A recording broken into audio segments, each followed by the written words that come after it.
right, let's dive in. Today, we're all about the Ballad of Songbirds and Snakes.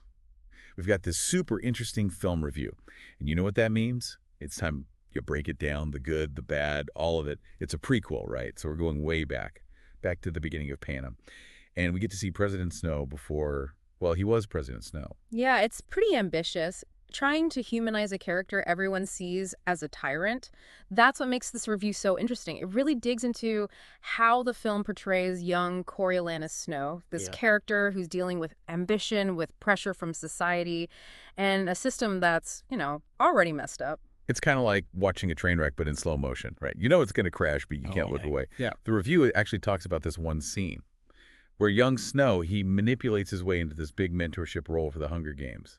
It's subtle, but you can see, like, the start of his ruthlessness. Oh, totally. That's a great example of how the film doesn't just tell us about Snow's ambition. It shows us through what he does, the choices he makes, how he puts himself first, even over empathy and compassion. He's a product of the system, but he's also shaping it, which is kind of a scary thought. Okay, we can't talk about Snow without talking about Lucy Greybeard, right? She's the tribute from District 12. Yeah. And this review, it raves about Rachel Zegler's performance, especially how she brings this, like, defiant energy to the role. She is captivating. I think what makes her so interesting is she is everything Snow is not. She's all about freedom of expression. You see it in her music, her connection to nature. She even challenges the Capitol directly. She just refuses to conform, which makes their relationship so fascinating. It's like a clash of ideologies, a mini version of the bigger power struggles happening in Panem. You know, what struck me, though, the review mentions that some people felt like the film didn't fully explore Lucy Gray's character, especially compared to the book. Yeah. I guess when you're putting a story on screen, something's got to give. For sure. Adapting a film, it's a balancing act. You have to streamline the story, condense complex ideas, and you have to decide what to focus on. And it seems like in this case, they really focused on Snow's perspective. Maybe that meant they couldn't go as deep into Lucy Gray's struggles and motivations. It's a trade-off. It'll be interesting to see what people think about it. Yeah, I get that. Now, I'm curious about the visuals.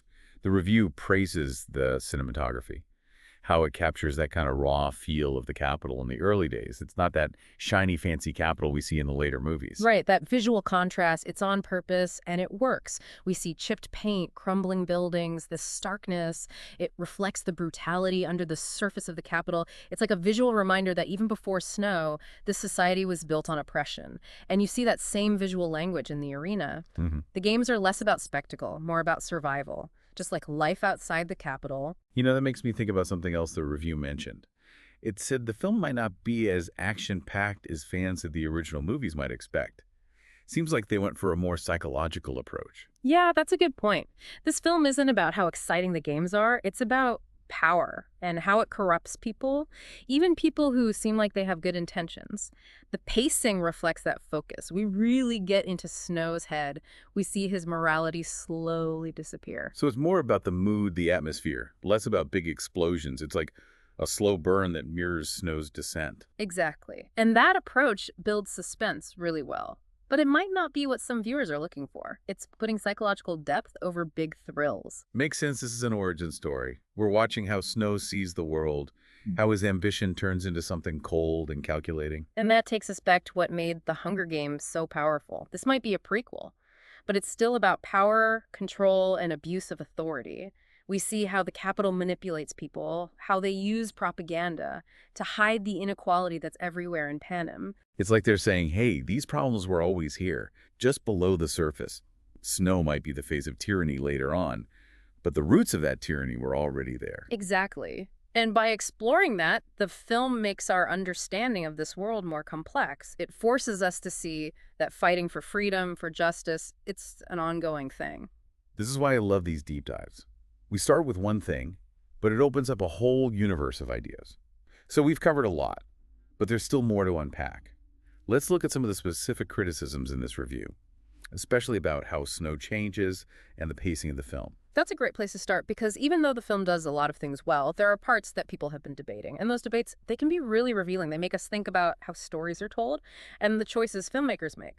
So one thing people have been talking about, and the review mentions it too, is that Snow's transformation from, like, ambitious but kind of sympathetic to this total ruthless dictator. It feels a little rushed. Yeah, I kind of see that. There are times when you see his human side. You see him struggling with his conscience. And then suddenly, He does something that just screams, future dictator. Right. It's a valid point. And it shows how hard it is to fit a complex character arc into a movie. In the book, we have more time to get into Snow's head, to see how his empathy slowly fades away. But in the film, they have to use shortcuts, like symbolic moments, to show that change. But wait, isn't there that scene, I think it's right after the games, where Snow seems genuinely worried about Lucy Gray? Wouldn't that go against the idea that his change is sudden? You're right, good catch. And that shows the nuance they're going for. It's not like a complete flip. Snow can be compassionate, he can even love, but those feelings, they get buried under his ambition and his belief that he's always right. It's like he boxes up his emotions so he can justify his actions, even when they become, like, morally wrong. Exactly, and that's what makes him so interesting. He's not just some evil villain, he's a complex person fighting his own demons. And the sad part is, his demons win in the end. Okay, so we talked about how fast Snow changes. But what about the pacing of the whole film? The review said some people thought it was uneven, especially after the games are over.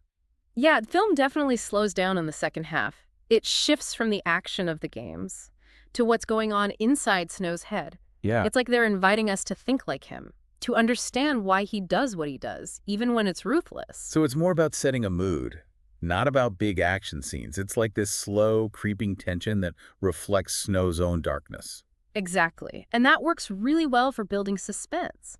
But it might not be what some viewers want. It's choosing depth over excitement. Which makes sense, right? It's an origin story. We're not just watching the games. We're watching Snow's worldview develop, his ambition hardening into something, well, kind of scary. And this brings us back to the themes that made the Hunger Games so powerful. This might be a prequel, but it's still dealing with the same big issues: power, control, the abuse of authority. We see the Capitol manipulating everyone, using spectacle and propaganda to distract from the real problems. The inequality in Panem. It's like they're saying, look, this was always happening. These issues were there all along. Snow might become the symbol of tyranny later, but the roots of that tyranny, they were already planted. Exactly. Exploring those roots adds a whole other level to our understanding of this world.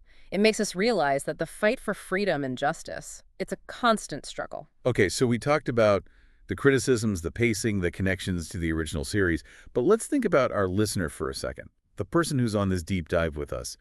Why should they care about all of this? I think one of the most important things to take away is that even stories we think we know can be told in new ways, ways that challenge what we thought we knew. This film, and all the conversations around it, they remind us that there's always more to discover. It's like we get to go back to a world we're familiar with and see it from a new angle. An angle that shows us the complexities of power, the choices we make, and how relevant those things are to our own lives. That's exactly it. That's what makes this deep dive so powerful. It's not just about analyzing a movie. It's about using that movie to start bigger conversations, to explore human nature and the fight for justice and equality. I love that. It's not just about escaping into a fictional world. It's about using that world to think about our own reality, our own values, and our place in the systems that shape our lives. And that's where the true power of this deep dive lies. It's not just about dissecting a film.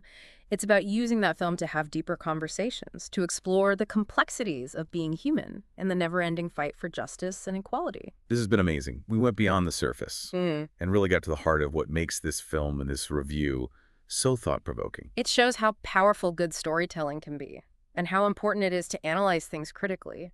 When we engage with art on a deeper level, we open ourselves up to new ways of thinking, new understandings, and a deeper appreciation for the world around us. You know, I was thinking about what you said earlier, about how this film makes us rethink a world we thought we knew. And it got me wondering, what surprised you the most about the Ballad of Songbirds and Snakes, as someone who's, really dug into this review and everything? That's a great question. I think what surprised me most is how the film, even though it's a prequel, it actually makes us understand the original Hunger Games trilogy better. It's not just filling in the blanks. It adds new layers of meaning to things we thought we knew. Oh, interesting. Can you give me an example, like something that made you see the original story differently? Well, think about the Mockingjay. In the trilogy, it's all about rebellion, fighting against the Capitol. But in this film, we see where it all started. And it's more complicated. It's tied to hope, but also to manipulation. You're talking about that scene with the whistle, right? when Snow uses it to control the Jabberjays during the games. Yeah. Exactly. He takes something beautiful, something that represents freedom, and he turns it into a weapon. It's a small detail, but it changes how we see the Mockingjay later on. It's not just about rebellion anymore. It also reminds us that symbols can be twisted, used for power. Wow, that's a good point. It makes you question everything you thought you knew about the Mockingjay. Right, and that's what's so cool about this film. It doesn't just repeat what we already know. It challenges us to think differently, to see the nuances we might have missed. So what would you say to someone who hasn't seen the film yet? Someone who's listening to this and thinking, okay, this all sounds interesting. I'd say go into it with an open mind. Don't expect it to be like the other Hunger Games movies. It's its own thing, a slower, more psychological film. It's about how power works, how even good intentions can get corrupted. It's a prequel, but it's also a powerful story on its own, about themes that are still relevant today. Totally. It's a film that sticks with you, that makes you think and talk about it long after it's over. That's the sign of truly great storytelling. Well said. We've covered a lot in this deep dive. We looked at the good and the bad, the praise and the criticism. But I think the most important thing to remember is that The Ballad of Songbirds and Snakes is more than just a film. It's a conversation starter. Absolutely. It encourages us to think about the themes that matter to us, to challenge what we believe, and to talk about the world we live in. And that's what we tried to do today. We started with one review, one piece of the puzzle, and used it to explore all these different ideas. And remember, the exploration doesn't stop here. It's up to you, our listeners, to keep the conversation going, to draw your own conclusions, and find your own meaning in the stories that speak to you. So, to everyone listening, thank you for joining us on this deep dive. We hope you enjoyed exploring the Ballad of Songbirds and Snakes with us. And remember, keep those minds working. Keep asking questions.